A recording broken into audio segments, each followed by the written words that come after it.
Today's lecture is titled Shifting Value Systems, Indigenous Language Revitalization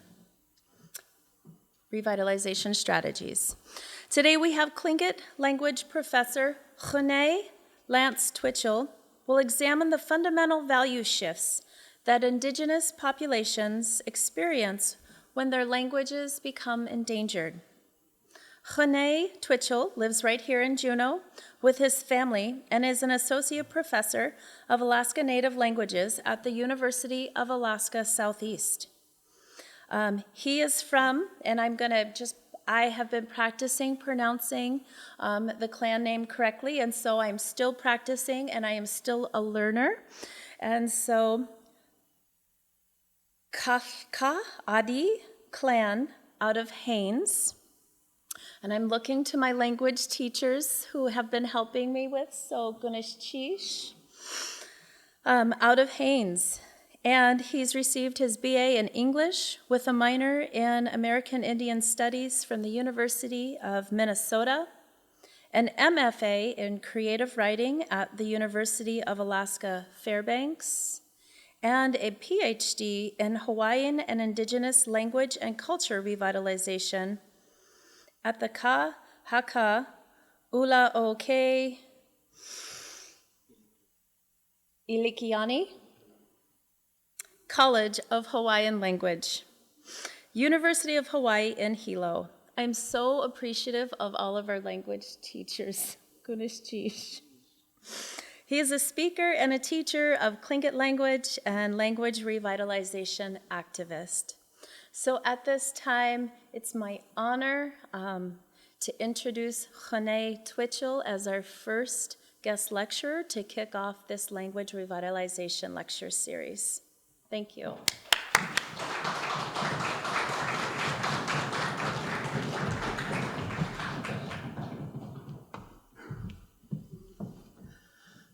Tachwasach tu yek eyuch satinil te kat yuhan.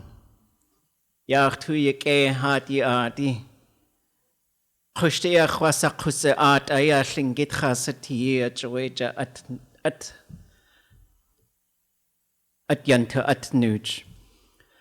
Yewe ach tu yek yashikat khu yukatangi yejne dat yu khakhtila adi.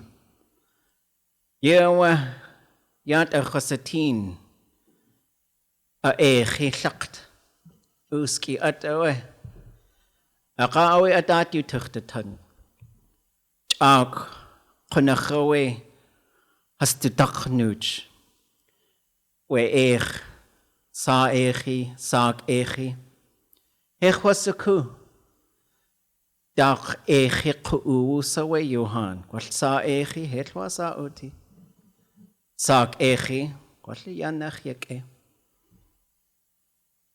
Yewe achtu wasaku shukwa Tlingit yu katangi jaegu ginki yi in yu achtatani aqadlet khaqinach Yewe hatu wasaku Jatlakat we shukat khu yu katangi kegurtletsin anikach Yewe hasawul khaitzin jagudach chikle awe qone has ausatin Hajinakyan al-sesaya hayukatangi. Wasa haste tu wasagu and awe. Hashuka. Ya ha'iqawusu. Aqaye kwati. Khosatin adatki awe. Tlingit khasawtli yechin. Kunnach yake. Avai hast du eine kakaya khosatin so wasa hlitsina we hast du yukatangi. Takhwasa ach tu wasagu. I eat the shi ya chatlakat hasaya adusa ha yukatangi hasakawa aku. Ha khunkiyan khasati. Ha in khasati Yek ya Yek satini awe ach hascha ach ish has kagwantan. Yek yachlilko has daklawidi. Ya uhan su de kina khasati. Wasa achtu yake, wuch in yejitani. The cut yuhan which ak nach sati a achkanian. Yel nach sati a achunkian. Gunchish, thank you all for coming. I'm so happy. It doesn't matter how cold it is. We're human beings, so we'll just walk around, right? I'm very thankful for this opportunity, for the invitation from Sealaska Heritage Institute to share some of my thoughts on language revitalization. I was thinking about this box. Can anybody know what is on the front of that box? It's a carving. Hicht, I hear hicht. It's not a hicht. That's a frog. Any other guess? All guesses are good guesses. Ka.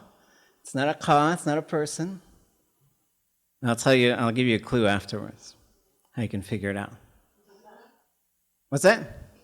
Sagadi, beaver. It's not a beaver. It usually have two big teeth that would show you it's a beaver. Maybe a stick to chew on. Sun, it's not the sun, so I'm going to tell you what it is. It's a killer whale. Yeah, and so I was talking to some friends, some colleagues about this, because I was thinking about this box and how it's a tiny box. It's tiny. And the amount of work that people would do to render different types of oils, and how those oils will keep us warm. So if you find yourself getting cold, get some seal oil, get some hooligan oil, and I don't know which group you are. There's groups who are like, the seal oil is better. Then there's the correct group that says the hooligan grease is better, right? But anyways, so when you're making a carving, a lot of times you put a big dorsal fin on something. But if there's no room because this is open on the top, and this is a fun language question, because we were having a meeting upstairs and I walked past and someone came out from the gift shop and they said, come look at this thing. And it's a bentwood box that doesn't take a lid. So the sides go up and then down and then up and then down. And they said, what is this called in Tlingit? And I said, I am not sure, but maybe it's called Tlakt Isha, because I've been hearing that in a story. Maybe it's called a bentwood pail. And then Tlakt is like a bentwood box. So there's a little bit of work we got to do to figure some of that stuff out. But I was thinking about this because I love the artwork, I love the stories, I love the language of Tlingit people, of Haida people, Tsimshian people. Wherever you're from, I hope that the indigenous language there is gaining strength. So I want to share some thoughts with you this evening about what's going on with the Tlingit language, then also what's going on with other languages that are perhaps effective practices. Every now and then there'll be something that I'll put up there so we can just talk about something else for a second. Usually I'll sneak a Tlingit lesson in there. So we're going to talk about a classifier at some point tonight. Because I'm like, give me an hour to talk to people and they can't go anywhere? All right, let's do it. Let's see. I think that's a good start. Let me go here.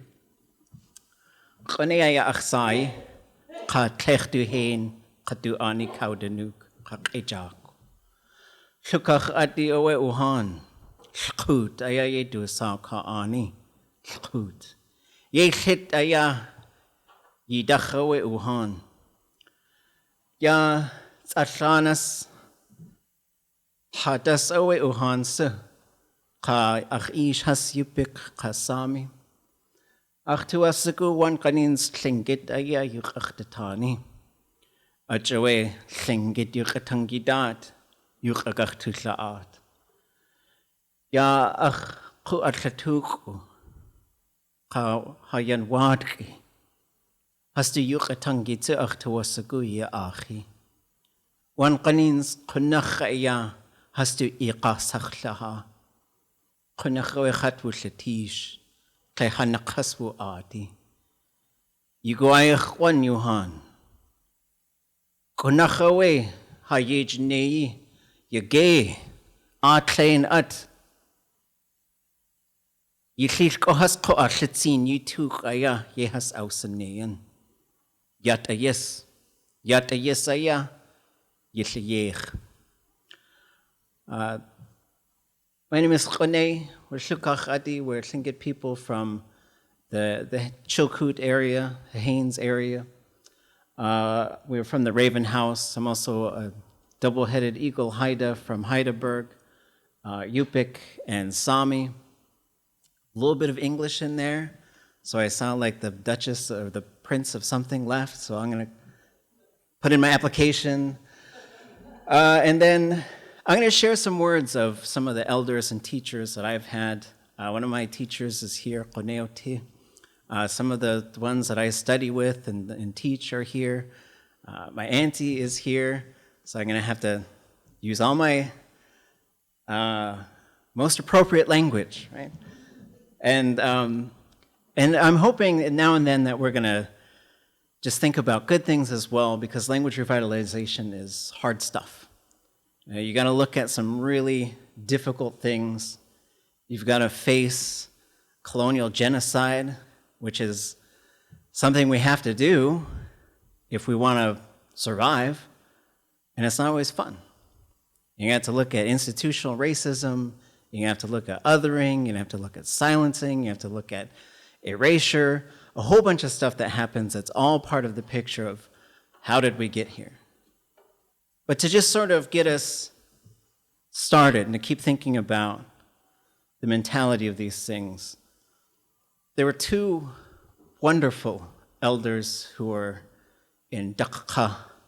They were inland Tlingit people. And both of them were just incredible human beings. One of them, when I met her, we just started speaking Tlingit, and she told me a story, and I told her a story. And then I left, and she told her son, go get that young man who speaks like an old person. I want to talk to him again. And it was just a wonderful compliment, because I knew she was a speaker of incredibly high level, unbelievably high level speaker. The other one I met when her husband had to do some clan work because somebody had passed away. And so they were conducting their clan work and their business, and she and I were sitting there, and we started to just speak Tlingit to each other. We didn't know each other. And it was a great conversation just about where we've lived and what we've done and things like that. And at the end, she says, I haven't talked like that since my dad died 20 years ago or something, you know. And it was just, some of these things are just really alarming to me, because I don't want speaking the language to be an unusual event. That's the goal. Kawanoi, there was an auntie in Hawaii. I didn't catch her name, I forgot it. But she was sharing a story with us that she was in Costco on the Kona side, and they didn't have the thing she was looking for. So she turned to her husband in Hawaiian and said, I'm so upset they don't have the thing I'm looking for. This is the reason we drove over here. And so the cashier responded in Hawaiian, I'm sorry, Auntie, we're going to work on getting that thing right away so you can come back and get it. And she was shocked, because usually you could just have your own kind of secret conversations. And that's not what we want. What we want is lots of people to understand. When I first started working at the university, I wrote an email on behalf of a student, and I signed it, Gunash Chish, and then my name. The response that I got back was, Dear Gunash Chish. It's like, okay, we have a little work to do. But that's also one of my names. I took that as my name. So every time everyone's thankful, I'm like, yeah, you just keep saying my name. So we're going to talk about some of these processes, normalizing a language. We're going to talk about all this stuff. But I want to share the words of these two elders who, they've both left us in the past year and a half or so. And it's heartbreaking, and it's scary. Every time one of them goes, I sit and I just think, like, what are we going to do? When is it going to reach a point where I feel like we're doing enough? we're doing it in a way that's making the difference that we need. Because we're not there yet. We're gaining ground, and I'll show you some reasons why I think that. But I once read, when an elder passes away, it's like a whole library burns down. And so the things I take comfort in is there was a Gwich'in elder named Randall Tetlichi who came to visit one of my classes, and he said, you guys are probably really worried. Your elders are passing away, and you feel like all this knowledge is leaving. He says, but it goes back in the land. You go out on the land and you speak your language, and that knowledge comes back to you. That doesn't mean it's all going to be fine.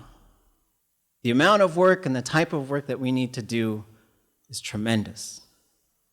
So because of that, one of my primary messages is to work with love and trust, be supportive of one another, be conscious of your own tendencies, whatever they may be, that may be more hurtful than helpful. But the first elder, her name is Jukatine, Jane Smarch. When she was really sick, I was so thankful for Shkuyel Tim Hall, because I would send him a video message in Tlingit, and he would play it for her, and she would send one back. And just to be able to have those conversations across time and space was very important. And one of the last things she said was, "Chuya ekahwein heyde ya shnai saadi hakusti da yejine kahayukatungi." And it was really just a touching moment. There was a few of us who were around her a lot, who were working with her, who were talking with her, sharing stories, trying to get to this deep level of language use. And it's as if you were all flowers that led us here with your work around our culture and our language. And so I took this stuff, I take it to heart, because sometimes this work, wherever you go, if you're going to do this type of work, just know that sometimes your own people will try to hurt you. And your own people might try to stop you. And these are things we have to come to terms with in terms of, what are we going to do with this? How are we going to get to a better place? And sometimes that better place, it's right here, because we're not going anywhere. We're the Shukat Ku'u, we're the first people. But we've got to reckon with a lot of things that are still trying to colonize us and assimilate us and totally erase our languages. But then we've got to deal with some other stuff too, which is often termed lateral violence, lateral oppression, where somebody sees someone doing something and they just get angry about it. And what they're trying to do is a good thing.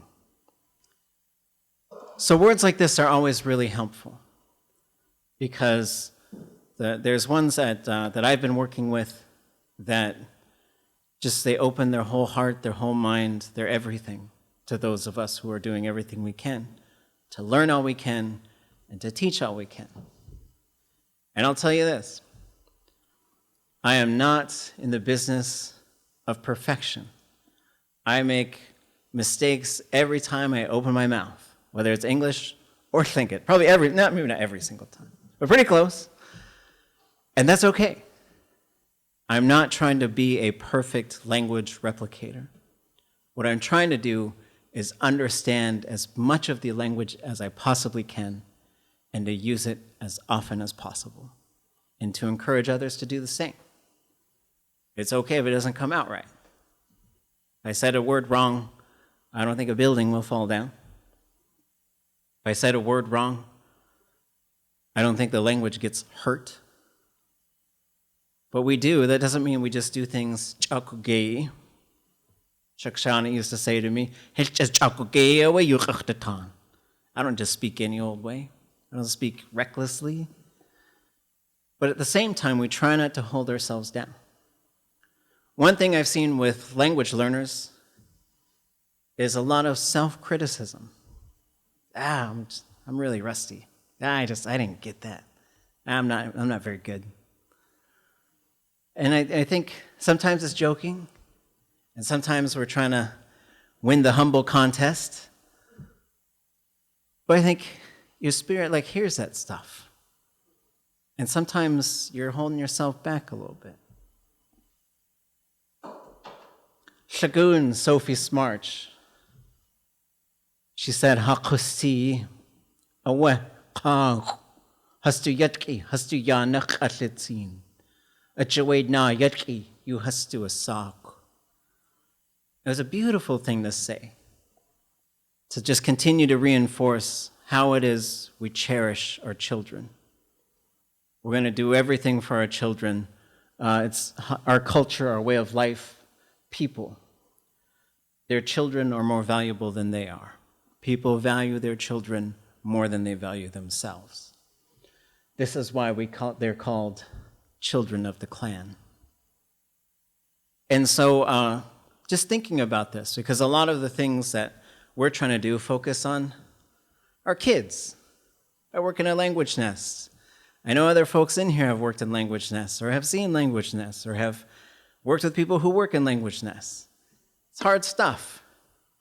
I was sitting there today watching the kids, and I was like, which one of these kids is going to just destroy our whole language program? Because there's, but it's fun. It's just trying to be funny. Because it's a challenge. You want to raise kids, and these kids, they're bilingual kids. We've got bilingual kids in Juneau, and we have for quite a while, who can speak Tlingit, and there's bilingual children in Haida. And this is what we're going for. Start creating some new birth speakers. There's a spirit in everything. So this is why we're always conscious of the ways that we talk about things. There's a spirit in the whole language itself. So we gotta just keep saying, it's gaining strength, it's gaining strength. And just keep trying to find these next steps to take. And also just sort of thinking about, like in the stories tell us so much stuff about how to behave, how to do things. And I think these stories are so important to go back to. Because a lot of them was like, once they started being disrespectful, it all fell apart. Right? Like Joe Hodge, he said to me,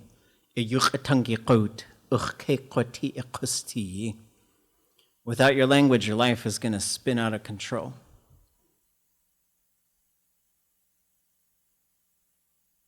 So I'm making a sticker series, I don't know, a poster series, I don't know what to call it. I really want to sort of elevate some of these speakers whose words I just think about all the time. And it's not done. I got to get photo credits for everybody who took photographs. This one's maybe Brian Wallace. It's a Sealaska Heritage Institute photograph. But in the midst of a speech one time, Walter Sobolov was talking with Wushjichu Ish, George Ramos, and he says, Kekwan akatsi wakakak, ya yakei at, ya Tlingit ane ka kudzati at, ka akak aswudnechi at. Don't forget it, this wonderful thing that was born on the world, and on this world, this is the thing that saved them. Shikshani, Marge Dudson, akak kunay lagaw hayuk atangi, kunach akak kunay lagaw, heltasa ayach kuge hayuk atangi. Fight for our language. Really fight for it. Nothing measures up to our language. Keuchne, Nora Marx Dowenhauer. Gedein you did zene Tlingit you atangitin. You improve it by using the Tlingit language. So no matter what your work is in language revitalization, just always ask myself, am I using it? Are we using it? Or are we just talking about it? And that's a tough conversation to have. Think about Chuck Alice Taft, who said, bring a stopwatch. Look at how much time you actually spent in the language. That's a pretty hard reality check. Because yeah, we got together for 5 hours, but we did 15 minutes, right? So push yourself. Push yourself. And one of the biggest things, I think, is transitioning from something that people learn to something that people use. That's a hard transition, because you're going to have to take the language into a whole realm where you don't know how to say those things. And you're going to have to figure them out. You have to learn from each other, and sometimes you're going to have to, take this language back into a place where it hasn't been in a while. Raising children in a language it's interesting. You get to say all kinds of stuff that you don't say to people every day. Or did you wipe your butt? Right? So you're gonna have to say that. You shouldn't really be saying that. But there's a bunch of stuff, then there's a bunch of other stuff too. You're gonna have to explain the whole world through your language. So what I saw in Hawaii was a medium. The language becomes a medium of education. And that's a big difference from it's a subject. And in particular, it's a subject that people can take if they want to. And at the university, every semester, we have a crisis of enrollment. What are we going to do?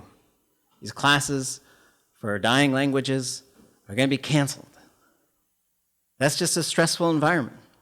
I don't think we found the right solution in terms of what do we do with this thing in terms of education at our institutions.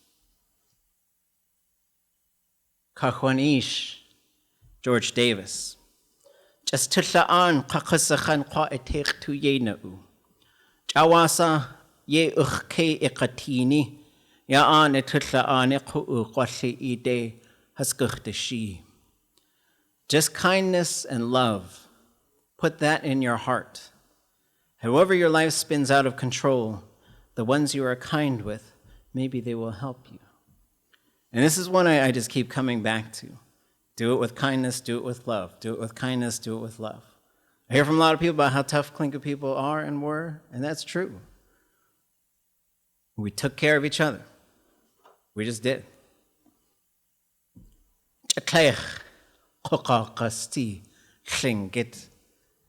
This photograph was taken by Conrad Frank. And this was recorded right across the street. Kagwask, Ishmael Hope, and I sat down with Kalkawu. You couldn't hear anymore. And Kathy Ruddy, Shteotin, she brought him where he needed to go. And she was a note taker because we would talk to her and she would write things down and he would read it and then he would talk to us. And we recorded a set of stories told in Tlingit and one speech when Ishmael asked him, what do learners need to hear in order to keep going? Because I'm always trying to figure out how do we give our learners more motivation. Because the reality is there's about 200 people who could speak Tlingit at some level.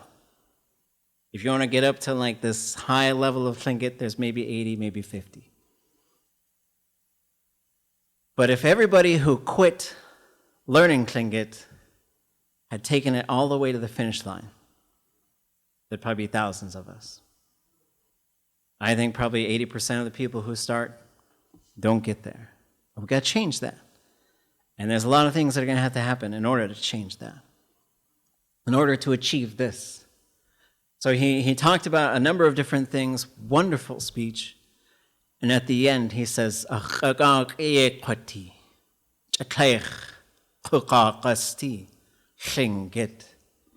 just resonated. I was like, that was it. And that's that was the close of that particular speech. So if we think about the history of the Tlingit language, what got us here? This is similar for a lot of indigenous languages. You trace it back to a point of contact with colonial forces. And when I say colonial, I don't mean like somebody came and set up a camp somewhere. I'm talking about colonization, the way it's happened in the Americas, which is very similar in a lot of other places. Prior to the 1900s, everybody could speak it. Everybody. Everybody who was here spoke it. Between the 1900s to the 1940s, you had this gradual decline. It was getting violent.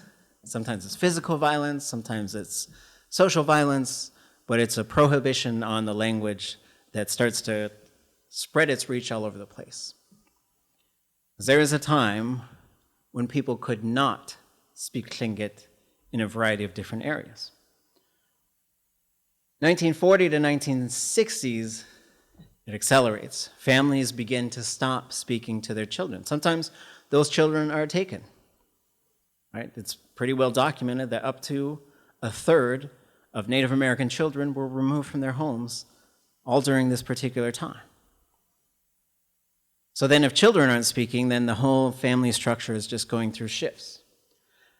1960 to 1980, you get this massive decline as your speakers who've been speaking since birth, if they sort of stop around the 1960s, everybody's getting older, and so it's a natural progression that populations roll over. But if people aren't speaking to kids, it only takes a generation or two, and you're in tremendous trouble.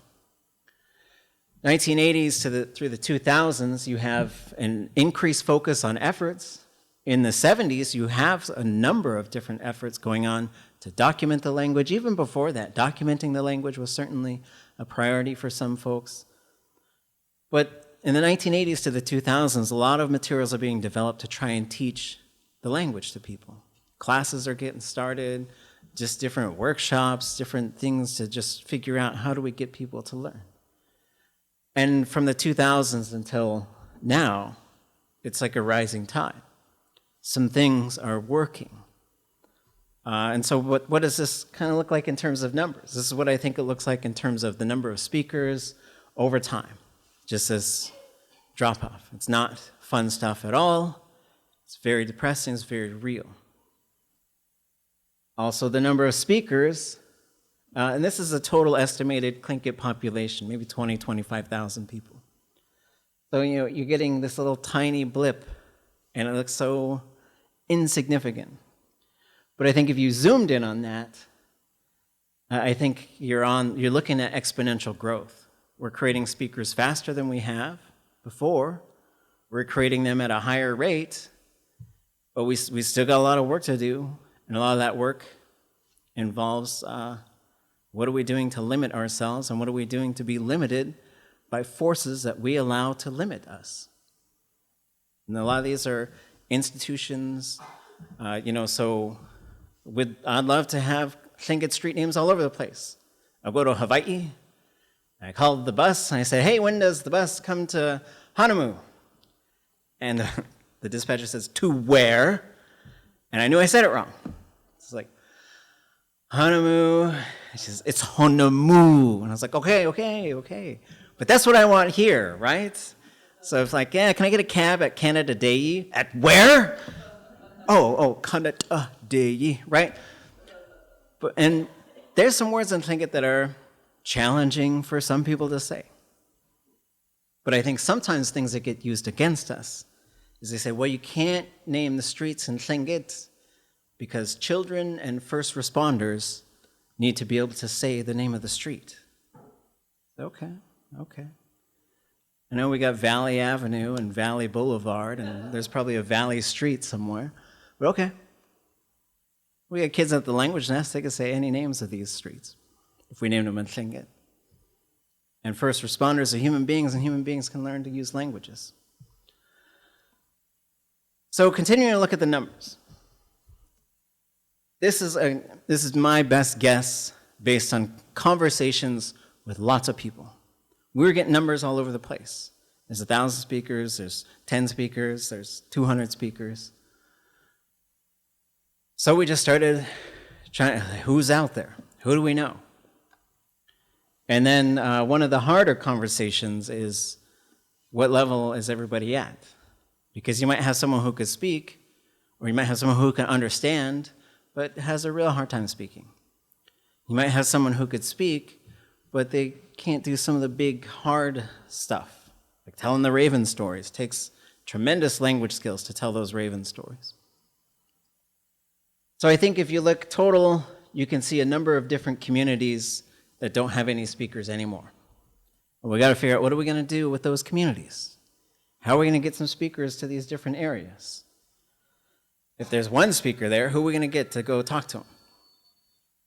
Then the other thing is looking at fluency in terms of a sort of a scale. Who could talk at a really high level? Who could talk at a fairly low level? What are the types of things that we need to do? So on the back end of this type of work is figuring out the change that needs to occur. So the change that needs to occur is constructing spaces and institutions where the language has primacy. Okay, I gotta move a little faster. I was gonna teach you guys all about dialects and everything, but Tlingit has a number of different dialects. We know what those dialects are, we know what those dialects do. 3 out of the 4 are still alive today. One of them is gone, and likely gone for good. It's quite a bit different than the Tlingit that's spoken in other areas. It's called Tanta.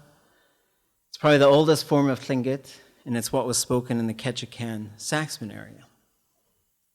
Other than that, you have Southern Tlingit, you have Northern Tlingit, you have Inland Tlingit, which is Northern Tlingit, but a little bit different. And then you have this thing which is kind of right in the middle. They have some things that the Southern Tlingit have, they have some things that the Northern Tlingit have. Tlingit has 61 sounds, they're fun. The ones in orange are not in English. So one of the things we're trying to get folks to do is say if they looked at that, they could pick any one and make that sound. You could string them together. Reading and writing in Tlingit is more straightforward than in English, because that K is not silent, and the E, there's no silent letters. Well, I guess that last one is silent. Okay. Anyways. I think about William Pila Wilson. I'm so grateful to the people of Hawaii, in particular Kahakaula, Ke'elikilani, and the Aha Punanaleo language networks, that they would let us, they just opened the doors to all of their institutions.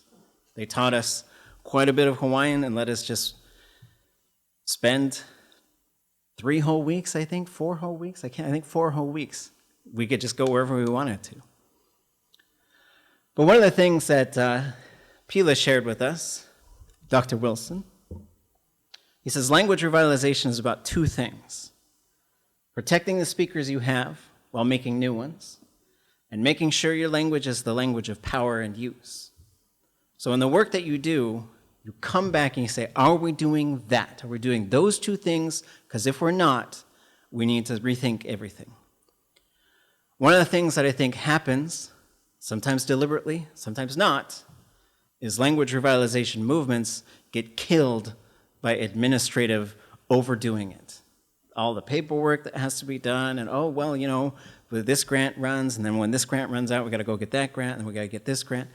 And you end up doing so much work in the English realm about things that would open the door for your language, or the whole if only, well, as soon as this happens, then we're gonna do all these things. The other thing that happens is you end up just talking about your language a lot and not using it.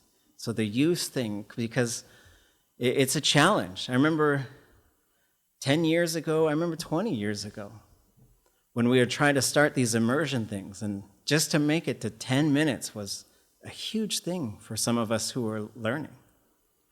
And so if we say, okay, we're gonna be with these kids now, 4 hours a day, 4 days a week, and you're gonna be in these other environments, we wanna construct these immersion environments, an adult immersion program like they have among the Mohawk people who have sent folks to come up, or we brought them up to help us out. So intergenerational transmission is what I think of. And the reason I think of that is because that's what I saw in Hawaii.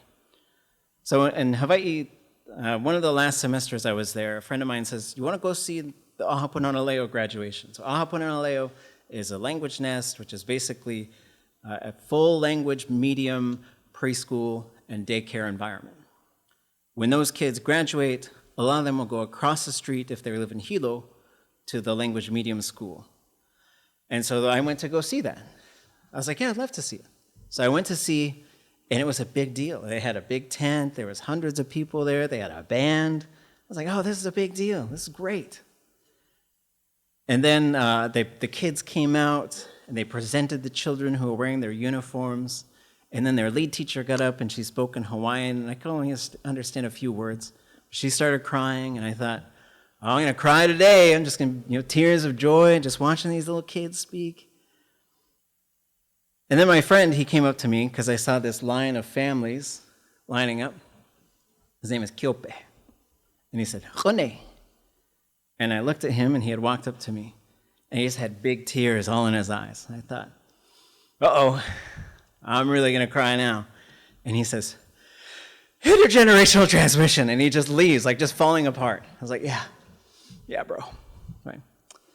And then these kids, they go up one by one, and the kid gives a speech in Hawaiian, and one of the parents gives a speech in Hawaiian. And sometimes, quite often, the kids and the parents are crying. It's an amazing moment just to witness.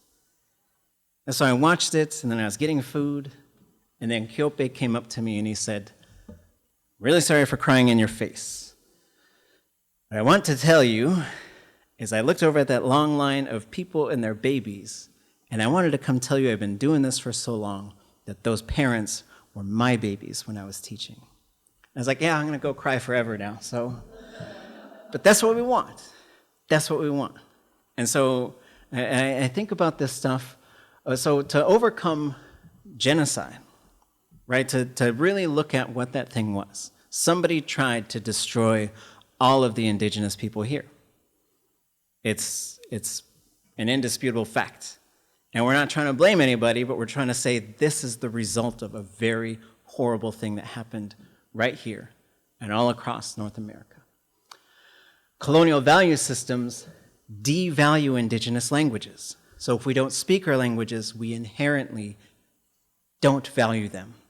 And that's a very hard thing to sort of come to terms with. What does that mean? It means we understand they're important. It means we understand there's an ancestral connection. But we don't get this feeling that that our language is our life breath. You don't speak, you die. I don't know if we have that sense of urgency yet as a people. Because, we're getting there. We're making changes. But, I want to have this sense where there's no way that this thing can be lost. Indigenous language revitalization efforts require some kind of big concepts. One of the big concepts that I think of, and there was a group of us that came up with these, we're getting PhDs. I was like, we better cook up some big words. So we cooked up some big words. So we're thinking about hyper-awareness and metacognition. And what we're thinking about there is say, always analyze everything and look for the colonial forces. There's going to be all these things that are going to try and stop you from doing your stuff. It's an inside voice. And that inside voice is probably telling you you're doing something against the law, you're violating the rules, you're doing it wrong, you're going to fail, it can't work, on and on and on. I ran into a guy in Huna, a wonderful gentleman, and we were having a conversation about this. He's like, well, what do you mean? I said, well, I think the number one thing stopping languages from getting to a place of safety right now is a term I would call cultural hegemony. And he says, well, what's that? I said, it's just this feeling that you have to do this certain thing. It's like genocide cruise control. I said, for example, we're in Huna. 100 years ago, everybody here spoke Tlingit. Now hardly anybody does. The remedy, or a remedy, among many others, would be for the school to spend half of its day in Tlingit, half of its day in English. But, and I said, and you are the super principal. You're the superintendent and the principal. And you guys could do it. But there's probably some voice inside you that says you can't. But you couldn't really articulate why. You might say the kids are going to fall behind, but that's not based on any evidence at all. You might think, we're not ready. We're only losing speakers right now. We don't get more ready. There's no single way to articulate it other than to sort of look at this is the practice and execution of genocide in America. Those are hard things to come to terms with. So I think success comes through love, kindness, dedication to persevere through doubt, lateral violence, and colonial indifference. And so these are things can you build a strong enough group at the core that's going to instigate a lot of these changes? And sometimes you just need to go speak the language. Let's just go speak. Let's just go listen to it. But sometimes you got to attack these structures. I think of Hoyinak, Richard Dowenhauer. And you watch these things, sometimes they come full circle. Alaska Pacific University is becoming a tribal college. That's wonderful. He worked there when it was Alaska Methodist University. That's where he met Nora Dowenhauer. That's where Nora translated the first piece of Tlingit to be translated completely and transcribed, which was a speech by Na'Tla Jesse Dalton. While there, Richard said, hey, these students are taking a second language, they're taking like French and Spanish. Let's have Yupik. There's lots of Yupik people here. And they turned it down. Because they said, if we offer Yupik, everybody's going to take it, and nobody's going to take French. That's the reason. That's actually the goal, right? And so, nothing against French, but there's this place called France, right? So if you study Tlingit, we're going to teach you a bunch of stuff about how the language works. We're going to get deep dives into things. Sometimes it's going to be the structure of the language. Sometimes it's going to be all these different things about, like, they're kind of scary and crazy. They'll probably, the explanation of what this is and how it works might change 5 years from now. I don't know. But it's fun because there's this tiny group of people that talks about this stuff. And we want this stuff to be regular. I want to just cross the street and someone be like, hey, man, was that a plus D classifier? Like, yeah, it was a plus D classifier. Man. But I'm not going to teach you Tlingit here. Advanced Tlingit starts in the fall. There's Tlingit classes going on right now at the University of Alaska Southeast. There's lots of places to learn Tlingit. TlingitLanguage.com is a blog that has tons of videos, resources, all kinds of stuff. If you want to learn, reach out and we'll help you. Because I hear a lot of people who will tell me, I'd love to, but. And I want to get the butt out of the room, right? Because people are expressing a desire, but people are also expressing usually limitations.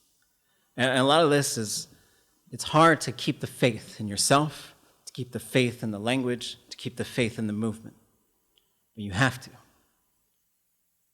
The forces that are trying to stop us, and I don't know if it's actually individuals, right? It's just, this is the way that the world works right here. Is the colonial world wants it to go. And we have to be moved on from that. We have to come to terms with that in terms of, historically, groups of people just build up these tendencies and these desires, and there's a whole bunch of variations, but there's this sort of consensus. And a long time ago, the consensus was probably, yeah, let them go.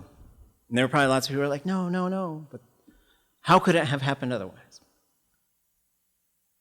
So I think if you look at what is colonialism, which is good to define, I think it's something that has these 4 pillars of operation. To eliminate warrior societies so that the men can no longer defend their communities, they can no longer be strong, they can no longer be the warriors that they should be. Then the women are exposed, and they are raped and murdered, and so murdered and missing Indigenous women is a huge thing. And it's an extension of colonial violence in many ways, the same way that English-only types of policies, whether they're implicit or explicit, are also extensions of colonial violence. You separate the people from the land, you separate the people from the language, then they just disappear. This, I think, is a colonial model. And I think it's good to understand how these things work, so as we construct new realities and we construct new institutions, we're able to sever them from what they used to be. And a big one is education. From preschool all the way through the PhD level, the places that I see around the world where their language is going up, they have constructed those systems. So I had someone ask me, he says, well, schools kind of killed your language. Are you sure that schools are the thing that are going to help your language? I said, based on what I see in the world, yes. But you have to do it in a way that's continually looking at things that are continually examining the self, the institution, the community, the state and the federal government. The fancy words are the micro level, the meso level, the macro level. I was talking to Pila about it. His wife says, "What's micro again?" And she said, "Tiny kind." Or he said, "Tiny kind," right? So whatever you need to think of it, there's individuals and families. How do we get them to choose our indigenous language, to use it every day for anything they want to talk about? At the institutional level and in the community, what do? Can we set a night where we all go shopping in Tlingit? I'd love that. We go to Costco usually on Sundays, so. Because I could take my kids, we have lunch, and then we get all our food. Okay. And then the macro is the governments, right? What kinds of things need to change at the government level? So this last hour was an introduction. There's lots more to it. There's lots to unpack. I think the next moves to make in Alaska is to develop a College of Alaska Native Languages within the University of Alaska. That institution is charged with protecting the languages, creating more speakers, creating more teachers. That's all it does. But it certifies teachers of indigenous languages. We don't need no type M. We don't need any special certification. That's a full teacher license. Because someone said to me one time at a school, they said, "Well, we'd love to have the language in here, but so-and-so wants to get paid to teach it." I thought they valued the language. So I said, "Well, you got someone who teaches history?" They said, "Yeah." I said, "Ask them next year if they'll do it for free, because they care about history." You're not going to have that conversation, but this is where it comes down to the value structures of individuals, groups, and of governments. The other thing, alter the state of Alaska so that the Board of Education in Alaska is charged with dealing with school districts, charter schools, correspondence schools. You add one more, because 4 is always a better number, Alaska Native Language Schools and Programs. Then you have an Alaska Native Language Schools Consortium, which basically functions as a statewide school board for Alaska Native Language Schools and Programs. That's step 2. Step 3 is you make base intro-level proficiency mandatory for graduating high school and college. Because it took a lot of people to put a lot of people into this boat. It's going to take a lot of people to fix what's going on. So in closing, we'll come back to words of another elder. This is Aanyalahash Sam Johnston. He says, "Qakan kina khikhi yakhaya yati hayuk atangi. Just ke guchtsin. Kedain wujin adaye jetunei. Hashuka ahas. Achas kayam lechut ye. Yakhya ayayati. Wututi. Kedain su. Yakagachtu ke." Just as the sun rises, so will our language only strengthen when we work well on it together. Our ancestors blazed the trail like this. We have found it, and we will follow it closely. I wrote a dissertation. You can read some specifics about some of the things that I've talked about, especially in terms, like I can break down charts like this, which I think are important, but they're really kind of nuts and bolts of language planning. And I think this one is pretty important to understand that fluency, normalization, vernacular, reclamation, this isn't a linguistics class, but basically fluency is how familiar is the language with a person. I'm not a big fan of saying fluent, not fluent, just because there's so many ways to prescribe indigenous identity. You got some Sealaska shares, and you got a BIA card, and now maybe you're going to get your fluent card, right? It's kind of in that. I just like fluency also as a gradient, because I noticed fluent was being used as a gateway word. Because it'd say, "Yeah, I'm teaching Tlingit," and say, "Oh, are you fluent?" Like, Well, I could speak it. I don't know. There's a bunch of stuff I can say, and there's a bunch of stuff I can't say. I like fluency because it gives us some benchmarks. Normalization means how likely are you to hear it and to see it as you walk around. If you just walk around Juneau or wherever you're from, do you see the language and do you hear it? Go to the post office. I used to run into people a lot more that I could speak with. But now I'm starting to run into people that I know they know some language. And so when I started learning Hawaiian, people would be walking at me. I'm like, oh, they're going to talk to me in Hawaiian. I could see it in their eyes. I just get terrified, right?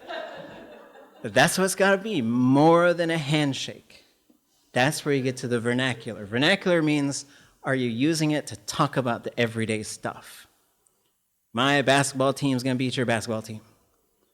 I hope I win at bingo. Whatever people are talking about, right? Can you believe that so-and-so's was so-and-so because they said there was so-and-so, right? All that stuff. And then reclamation means the language used to exist in these places, and we're going to go bring the language back to those places. It's probably enough for now. Yake, Yuhan. Yiguayach one. Yan has ausene ach yan tu adiye. Ye awacho ach. Achaweach tu asaku yisaku. Wujin ye jitunei aya. Qisachan qatilla antin. Ye awa ye gachtu daq. Chawasa dasa awa ha'odeq. Ye gachtu daq. Kleidahin nawa ach. Kani. Anakwu Duku aya. Dukani yan. Kagwantan khusatiya nawa ach kani. Dukani yan saknach adi. Konekehas awa shi has diqach de shi. Ye awek washa shu aya has au satin. Master qad klein. Ye klein kleu to ish. Konekeu ik. Yande ya naitlak. Yande ya naitlak. Ye away Johan su. It's just the cut with Keshish gay at hat ati. A nakach to art. Keshatina haoti. Katu would nigu. The Keshish gay at. Jasa adu sadu tawasagu ha yukatangi. Hajidachas at let's eitli. Keshasyak kwadlak. Like Tlingit chasati. A joy Tlingit chayagach to shayech. Gunil cheesh yuhan. Yigoayach one. Cheesh. Whicha?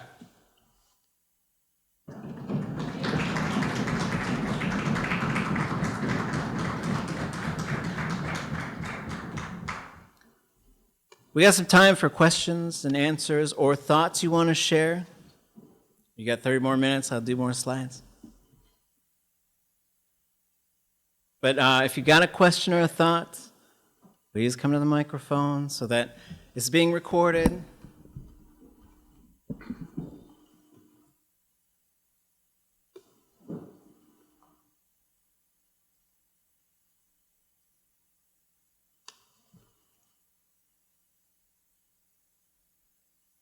Lance, when did you, how old were you when you first started speaking Tlingit? Yeah, okay. How old was I when I first started speaking Tlingit? Well, first I want to say one time I got a chance to listen to your mom speak Haida, and I really enjoyed it. She came over to Kasan, and I was studying Haida with Julie Coburn, and I was able to just say a few little things and just spend some time with her. And his mom is Irma Lawrence, who was a genius, wrote a dictionary, did amazing things for the Haida language. I was 20 years old, and my grandfather, my Auntie Kathy, that's her brother, Gush Dihin, he got really sick. And it was very scary. And he and I had always been pretty close, so I stayed home and to help him and my grandma out. And somehow I discovered that he spoke Tlingit and that none of us knew it. I said, hey, you speak Tlingit? He says, yeah, I speak Tlingit. I said, you should teach me Tlingit. And my grandpa loved to laugh at people. And I sometimes like to laugh at people, but I try not to do it too much. But he would laugh at people all the time. This is a classic grandpa move from my grandpa. They live in a little one-story house. There was 2 bedrooms and a front room and a kitchen. That's it, one-story little house. A friend of my cousin's who'd been there a million times came over and he said, hey, where's Bo? My grandpa said, Bo's upstairs. And he goes walking by and he stops, he goes, where's the stairs? And my grandpa just laughed at him so hard. So that's my grandpa. And so I said, well, you should teach me Tlingit. So he points at the table and he says, aged. And I tried to say it and he laughed at me. And I thought, I'm going to get him to stop laughing at me. So that was my first goal, was to stop being laughed at. And then we started to study Tlingit. And I was going to go back to college in the fall because he got sick in the right around this time of year. I think it was February or something. So then I stopped, and then I came home, and I just took the semester off. And then I stayed with him through the summer. And as the fall was coming, I said, Grandpa, why don't I just take a year off of college, and I'll just study Tlingit with you. It's been really fun. And he said, well, you only got 1 year left, just go finish. So I went to go finish. Halfway through the fall semester, he called me. He says, you should come home. And I said, well, I got this semester, the next semester, then I'm done. And then I'm just done. And he passed away about 2 months after that.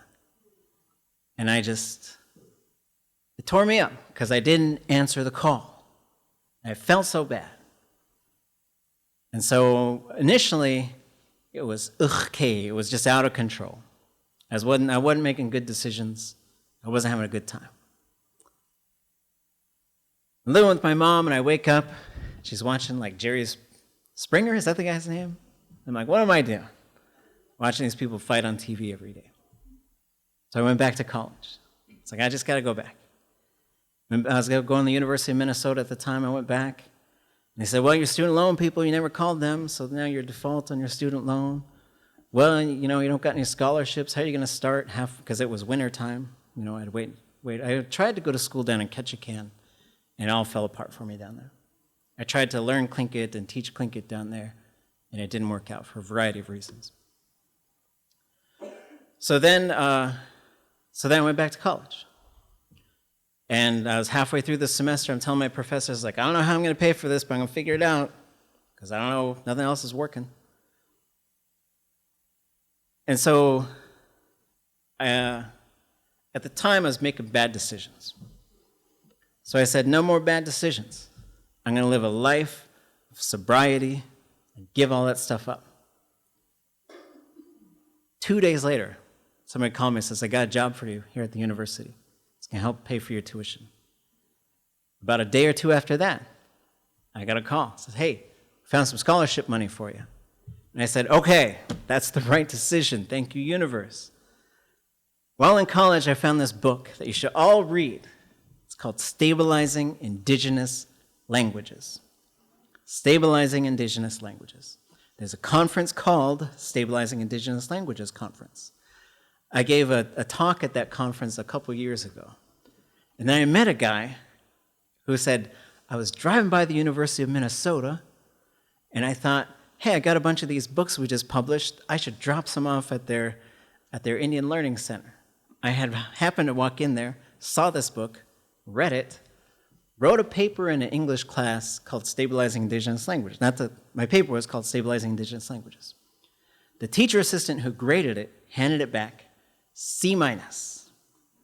No comments on the paper at all, except for this. Why doesn't everybody just speak English? I'm like, it's time to fight. I was hot. So that was a teacher assistant, so I went to the teacher.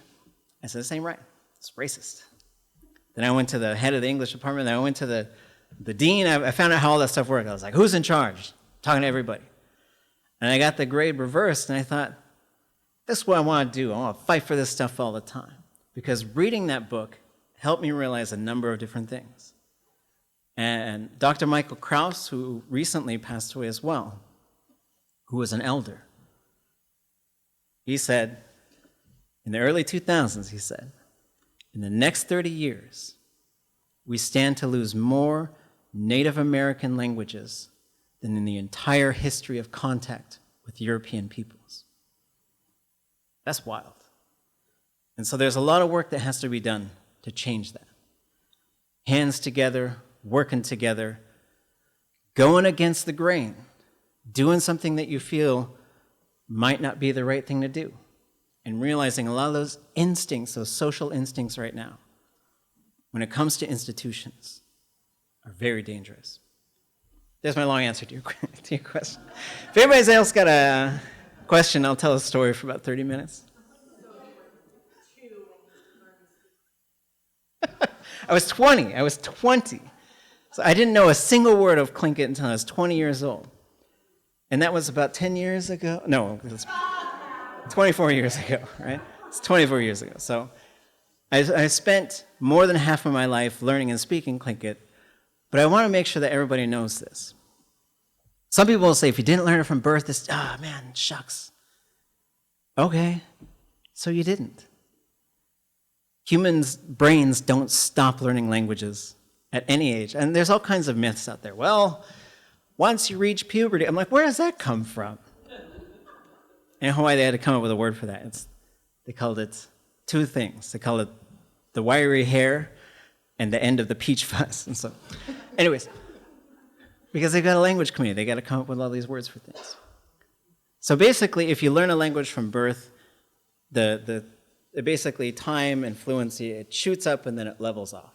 Then it goes up kind of slow. If you learn as an adult, it goes very slow and then it shoots at some point. It does hit a point where it takes off. And so one of the things I think that does happen for adult learners of endangered indigenous languages is a lot of psychological stuff. And it's hard. One time I went to the interior to teach, and a friend of mine, she showed up, and I said, how you doing? She says, I'm good. But my grandma is on her deathbed. And she'll only speak Tlingit, and we need someone to come talk to her because we don't know Tlingit. Would you come talk to her? I said, I'd be happy to. High pressure situation. So I go and I start talking to her, and she was really disoriented. And she was a beautiful human being. So I walked in and she's saying in Tlingit, are you my brother? Tlike, your grandchild is my friend.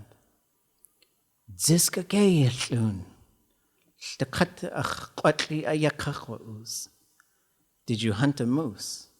I cleaned all my pots and pans.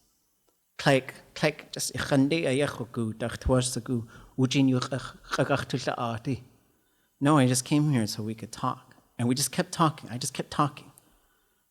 And then she started to, I knew she was coming around because she started to flirt with me. So she said, are you a wolf? Because I knew she was Daklawadi. And I said, I'm just your raven. And then she was laughing. And we had fun. We talked for probably an hour. And a lot of her relatives were there in the room. And something really struck me. One of her relatives was translating everything we were saying. And I thought, well, there's your mom or auntie or whatever, and she's dying, and all she wants to do is speak the language. And there's something that keeps you from doing that. And that's when I realized how huge these barriers are. I think there needs to be a lot more healing ceremonies. There needs to be a lot more acknowledgement of the pain, of the suffering, of the anguish, of the fear, of the doubt. And I really encourage people to just let that stuff go. And I usually try to cut the tension by saying, I'm quoting Elsa from Frozen, right? Januk, right? But just, I feel like with Indigenous people and their traumas, when it comes to their languages and other things, it takes a lot to get, because we've been damaged all over the place. Everything everything you can imagine has been taken from us and done to us in negative ways. So we tend to hold on to what we have left. And it's hard for us to be vulnerable. But then once we put our pain on that table, say, here's all my pain, here's all my doubt, here's all my anguish, here's all my suffering, here's all the reasons why I think I really can't do that. And you could leave it on the table. I asked an elder one time, how do you not just be angry? And she says, I just give everything to the Creator. I give everything to my ancestors. So I'm not carrying it around. So I feel like we're at a point for Tlingit people where we could put it on the table. And when it's time to go, we'll pack it back into our stuff and carry it around. We gotta just sort of let that, and it's not a get over it conversation, but it's a conversation about healing and moving to the next phase, which is living with our languages and also putting this into the rear mirror so that we can say to generations from now, there was a time when this thing was almost lost from us. And I know it's hard for you to imagine that. These kids in Hawaii who grew up, I think it's hard for them to imagine a life where Hawaiian could be gone. And all of us are in trouble, but we want to get to a point where it looks pretty safe.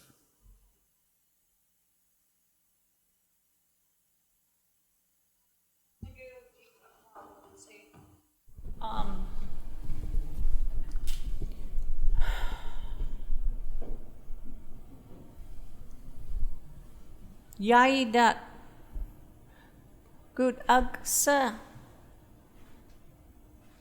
ya hastutwa sigu hasaun siku ya Tlingit yukatangi. Good asawa haskoga art.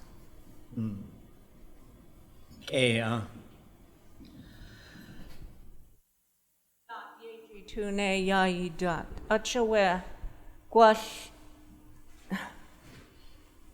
Heslayach uti hayat ijias. Yeah, wow. So the question is, if people want to learn the language, where are they going to go? And so there's some hard realities, and one of those realities is like, at any given time in the whole world right now, there might not be any place where Tlingit is the primary language. And it's a scary thing. It takes a lot of work to create those environments. And so some of us in the language community have been just having this debates, sometimes nice, sometimes not so nice, about what do we do now?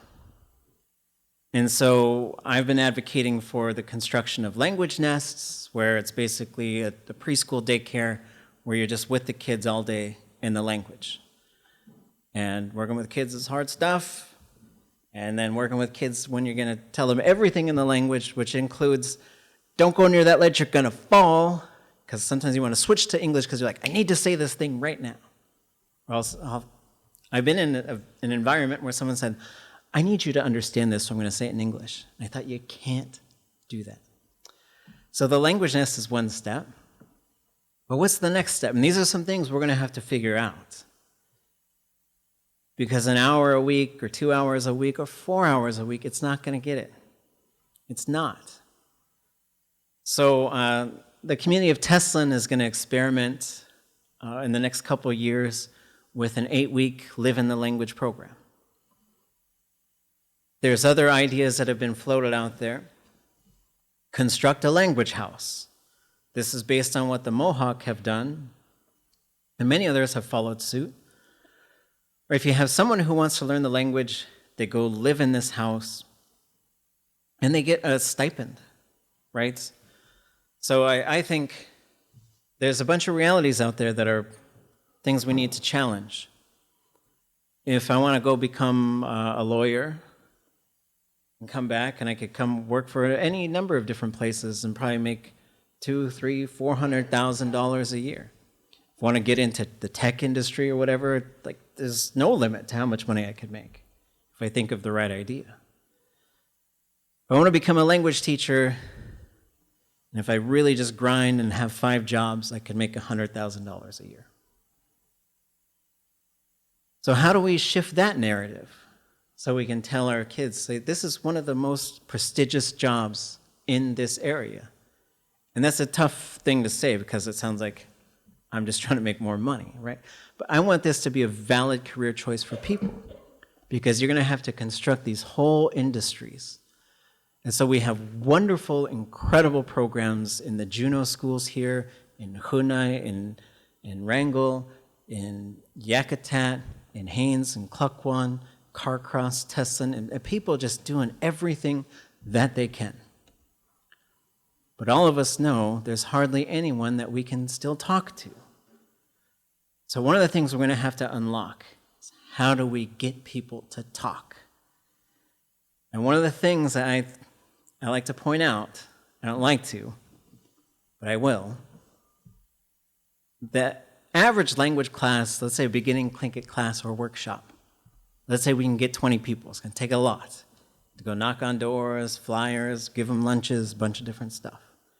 It's not there yet, where we got to get bigger and bigger and bigger spaces. Out of those 20 people, I think 4 of them will be Tlingit males. I think 12 of them will be Tlingit females. And I think the remainder will be mostly non-Tlingit females, and then maybe 1 or 2 non-Tlingit males. So there's probably more Tlingit people than non-Tlingit who are coming in, and this isn't really an ethnicity question, but there are some things we have to look at. Out of those 20 people, maybe over the course of 5 to 10 years, 2 of them will become speakers. The ones most likely to become the speakers are the Tlingit men. So there's some things I just think about all the time. It's like, one, how come the men aren't showing up? What's going on? What can we do? What do we got to change? And more importantly, why is it harder for the women to talk than the men? I think we have done some things to ourselves, and we've allowed some things to happen to us where we create environments that are unhealthy for our women. And I think we also have to come to grips with those things. So we're creating and maintaining healthy, safe spaces where people can't attack each other, people can't stand up and say, well, there's a clan leader in the room, a woman can't talk. I've heard people say that. And I don't think that's the right environment for us to go forward with our language. So one is shifting some of the social ways that we operate, which is hard to do. People are going to criticize you. You're changing the culture, and you're changing the language, and you're making it all up. People are going to say all kinds of stuff. What they told me in Hawaii is they said, yeah, people used to say that to us. You know what they say now? Oh, I knew they were going to do it, right? So it doesn't mean you could do any old thing any old way. But then you have to create some of these environments. I think if every community in Southeast Alaska somehow had a language nest with people in there who had great salaries, they wouldn't want another job. Then they had a place where you can go and live. And I think of it like, if you really want to become a speaker, you just go and live in the language. And it's a pretty strict thing because it's tough. We are very nice people. We are. There's a bunch of reputations out there. Somebody this summer, I taught a Tlingit workshop, and she came up afterwards, she said, I didn't know anybody could come. I also didn't know Tlingits were funny. So, I had caught her a lot of slack. She was an older lady. I think she was also having some dementia things, so maybe some thoughts. The filters were going away. And I said, well, it's not that funny when everyone's taking all your stuff, but we're still over here telling jokes. So. But I think we have to create some of these spaces. And then, so there has to be a place where people can go and live. And some of them are going to live there for maybe 2 years. Some of them are maybe going to live there for 6 months because that's all they can afford. And some of them, you'd be like, yeah, you better go spend 2 weeks at the language house. You're getting a little slippery with your hortative verbs there. But then I think there also needs to be spaces, wonderful spaces like this facility here, that are just for our language. And back to being nice, we're going to have to just get everybody to understand that just because we don't stop speaking our language to speak to you in English, it doesn't mean we're being impolite. You have to, the community is going to have to step up and grant that space and grant that time that has all been taken. And those are big discussions. Those are big discussions, but I think it's a big complex web. And I think we're instituting some real changes, and we're talking about more real changes, and we're reaping the benefits of generations of just incredible hard work.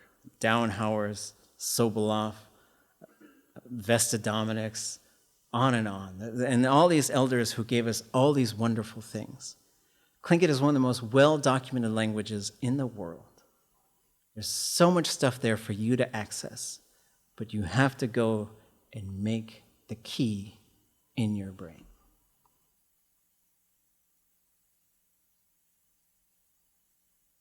Any more? We good? Our auntie over here stole my question, so I had to think of another one. Just kidding. That wasn't my question, really. But so, as you may recall, I work in the public sector. I'm a government employee, and I will refrain from saying where exactly I work or in what capacity. But one of the things that I come across a lot in working in the public sector with predominantly non-natives is a question of why should we use public dollars to revitalize these indigenous languages? Why should we use taxpayer dollars for this? And my response is, well, isn't it obvious? It's obvious to me why we should use taxpayer dollars. It's because taxpayer dollars were used to nearly extinguish the language. And the shock that I always get, like their eyes just kind of, it's like I slapped them almost. But so with that, I wanted to know, we've seen baby steps recently with, for example, the Juneau School District, the city and borough, the public libraries putting in the restroom signs, the university doing the land acknowledgement right there on the entrance, Aanyalahash. What does it look like for government agencies to help in the revitalization efforts, whether it be the city level, the state level, the federal level? What are some of the things that these governmental organizations can do to help in whatever capacity, whether it's something immediate as putting up bathroom signs in the Tlingit language, or more long-term, such as going out and securing funding or setting aside future pots of money for things? I just want to know, because I would like to be able to start incorporating more of that into my day-to-day work as well. So, Sheesh. Well, to start with, one of my siblings, and I won't name which one, got into trouble one time, and I went with person X to court. The judge said, "You broke that window, you're going to pay for that window." And I thought, oh, well, there's my answer. So teachers, the history of Alaskan education is something that's well documented. Richard Dauenhauer and Nora Dauenhauer wrote a wonderful piece within a book called Hakusti. And then it became its own publication, Conflicting Views in Alaskan Education. And then there was a book by these two teachers that I believe were in Klukwan. And in the book they said, basically it was hard to get these kids to stop speaking their language. But we came up with a heroic remedy, that's their words. We found these two chemicals, one burns like fire, and one's just bitter as could be. We'll soak a rag in it. Whenever these kids would start speaking their language, we'd put that rag in their mouth until they didn't. That's a teacher. We have another elder, Shikshani Marge Dudson, who told me this story. And I said, would you tell this in Tlingit? And she said, I'll think about it. And she called me and she said, I'll do it. So I came and I recorded her. And she had to think a lot about the first line she'd say, which was, and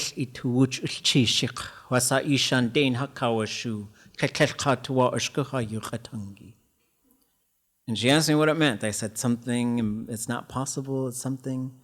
I couldn't understand it. I shared it with some linguists and some Tlingit scholars. They couldn't understand it. She said, it's impossible for you to feel how much we suffered when people didn't want our language. She called me again. She said, I never got to the main part of the story, did I? I said, I know. It's hard. She said, I want to try it again. So it took her 2 tries to tell this story. She went to school across the way at that place in Douglas, a little schoolhouse over there. It's a totally different thing now. But when she went, her older sibling said, you can't speak Tlingit there, but that's just language, right? Tell a kid now who speaks English, you can't speak English in there. It's going to be hard. It's going to be hard for that kid. So she was speaking Tlingit, and the teacher called her up in front of the class, picked her up by the hair, shook her violently in front of everybody. Kind of like 4 or 5-year-old kid. She just walked home crying, her hair is just all over the place. These were public employees. Somebody paid them, somebody also structured everything to be this way. I have colleagues at the university who tell me it's not genocide because nobody meant for that to happen. And I say, how do you teach at a university? Because it's just a tremendous amount of denial. The denial is tremendous to say, nobody wanted it to go this way. Of course they did. This was policy, and this was, when we talk about language policy, we say there's policy that's written down, and then there's just the way things go. There's no law that says, I can't tell the cashier everything in Tlingit. But I usually will just do it in English, right? So the public responsibility exists. And sometimes people will act like we're trying to break entire systems. But this is the colonial mechanisms at work. I think for $7 million a year, you could offer every Indigenous language class, every Alaska Native language class at the University of Alaska without any tuition. And you would never have to cancel a class, and people wouldn't have to pay $1 to go. You could do that. Why doesn't it happen? Because it's not being valued. Colonial systems cannot value Indigenous languages. They absolutely cannot. And what you're going to get is you're going to get all these runarounds about all these different things, but it's just trying to stay tangled in that same net, which is really just trying to not say we don't value it. So when we made an effort to make Alaska Native languages the co-official languages of Alaska, these were some of the things that they talked to us about, the people who didn't want it to go that way. What somebody said to me is they said, you try to make these languages equal, you're just going to get more racial tension. And they said it like it was a big, like they were revealing some big dramatic secret. And I said, do you know, when Elizabeth Peratrovich was arguing to have an anti-discrimination act where you couldn't keep people out of establishments because of their ethnicity, do you know what they said to her? If you put the races together, you're just going to get more racial tension. I said, could you not think of a new argument in 70 years? Equity and equality are big things. Languages, peoples, ethnicities. And I think that no one has ever seen in this particular community, in this particular part of the world, what would happen if we had true equality. And so sometimes the fears are that it's going to erode English somehow, or they'll say, well, these kids already have low test scores in these colonial institutions, except they won't say colonial institutions. So now you're going to have them learning their own Indigenous languages? Isn't that just going to slow them down more? So it's like on and on and on. Unsubstantiated arguments. The colonial institution never has to prove a thing. They just have to say, we think that's not going to work. Because they have the power. So I think more and more conversations, they are official languages now. We declared a language emergency in the state of Alaska and then haven't done much since.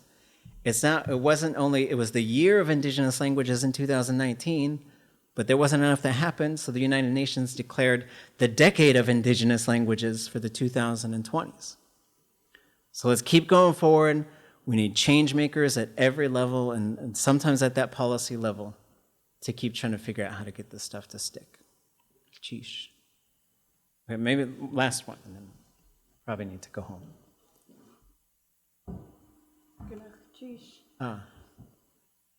I am taking beginning Tlingit at UAS, and that's the only reason I'm going there, really, because I want to become a Tlingit language teacher as well. Sheesh. But as you said, I can't major in it. I have to take Bachelor's of Liberal Arts so I can become a teacher. But I did write a paper in my English class, in my writing class, about making Indigenous languages in Alaska a major, so you don't have to go through all the unnecessary classes when really all you want to do is revitalize the language. But I did have one question. Mm-hmm. How long did it take you to put your workbook together? Oh, goodness, sheesh. So we're trying to figure out ways that we can get people in and do less of the other stuff. We know how distracting it is. The Tlingit language workbook was as much work by students as it was me. So for probably, someone gave me a version of it, and I think I started it in 2008. And then it got published in 2018. So it took 10 years and about 10,000 trees. So I would hand out chapters in classes, and same with, I wrote another textbook on Tlingit, and I would just hand out these, and they would be missing pages, and it would all get shuffled up, and there were typos like crazy. Like that word, I cannot spell the word language for the life of me. That's a field I work in. So there's type, because it's hard to spell check a document that has tons of Tlingit in it. But the workbook is based on Richard and Nora Dowenhauer and just trying to shift it to more like using images as a primary focus instead of using the English language. So it's about 10 years. So, gonna cheesh everyone. Ikecha.